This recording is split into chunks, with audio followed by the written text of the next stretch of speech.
నోటి మాట ద్వారా శూన్యములో సర్వ సృష్టిని కలుగచేసిన సర్వలోకనాథునికి స్థుతులు సమర్పించుకుంటున్నాను. అందరికీ శుభోదయం. రోమాపత్రిక 8వ అధ్యాయము 31వ వచనము. ఇట్లుండగా ఏమందుము?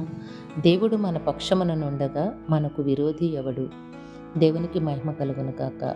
నేస్తమా, నీ దేవాది దేవుడి దినాన నీకు చక్కటి వాక్కును అనుగ్రహిస్తూ ఉన్నారు. నీవు వేదన చెందుతూ ఉన్నావు. అయ్యో, నా పక్షాన్ని ఎవరూ లేరు, నాకు సహాయం చేసే మనుషులు లేరు, నేను ఒంటరినైపోయాను అని నీవు వేదన చెందుతూ ఉన్నావా? నీ దేవాది దేవుడి దినాన నీతో మాట్లాడుచూ ఉన్నారు. నీ పక్షాన దేవాది దేవుడు ఉండగా నీకు విరోధి ఎవరు? నీ విరోధులందరినీ కూడా నీకు స్నేహితులుగా మార్చే సర్వశక్తి కలిగిన దేవుడు నీ దేవుడై ఉన్నారు, నీ పక్షాన ఉన్నారు. కనుక నేస్తమా, దేవుని వైపు చూడు. దేవుడు నీకు శత్రు శేషము లేకుండా నీ శత్రువులందరినీ నీకు మిత్రులుగా చేసి నీ జీవితంలో ఉన్నతమైన కార్యములను చేయబోతూ ఉన్నారు.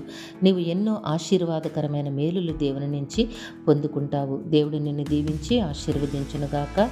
ఆమెన్. ప్రార్థన చేసుకున్నాము. ప్రేమ జాలి నమ్మకము కలిగిన తండ్రి, ఘనమైన దేవుడా, మీ పాదములకు వందనములు, స్తుతులు, స్తోత్రములు సమర్పించుకుంటున్నాము. మీ బిడ్డకి మీరు ఇచ్చిన వాక్కును బట్టి స్తోత్రములు తండ్రి. మీ బిడ్డ పక్షాన్ని మీరున్నానని వాగ్దానం చేసిన దేవుడా, మీరే ఉన్నతమైన కార్యములు జరిగించి మీ కృపలో భద్రపరిచి కాపాడమని వేడుకుంటూ ఉన్నాము. మా ప్రియులందరినీ, వారి కుటుంబములను మీ దివ్య హస్తములకు అప్పగించుకొంచున్నాము తండ్రి. అందరికీ కావాల్సిన ఆయురారోగ్యము, పరిపూర్ణమైన రక్షణ, దీర్ఘాయుష్యు నెమ్మదిని ప్రసాదించి మీ శాంతి సమాధానంతో జీవింపచేయండి. యవన కాలమందున్న బిడ్డలను జ్ఞాపకం చేసుకోండి తండ్రి. బిడ్డలందరికీ సకాలంలో చక్కని ఉద్యోగములు, వివాహములు, గర్భఫలములు ప్రసాదించండి. విద్యాభ్యాసంలో ఉన్న బిడ్డలకు ఉన్నతమైన విద్యను, భవిష్యత్తును ప్రసాదించండి.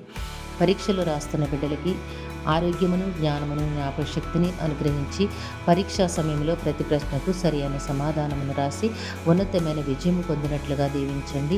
ఈ దినము పుట్టినరోజు, వివాహ దినం అవసరములు జరుపుకొంచిన బిడ్డలందరికీ మీ ఆశీస్సులు, దీర్ఘాయుష్ను అనుగ్రహించండి.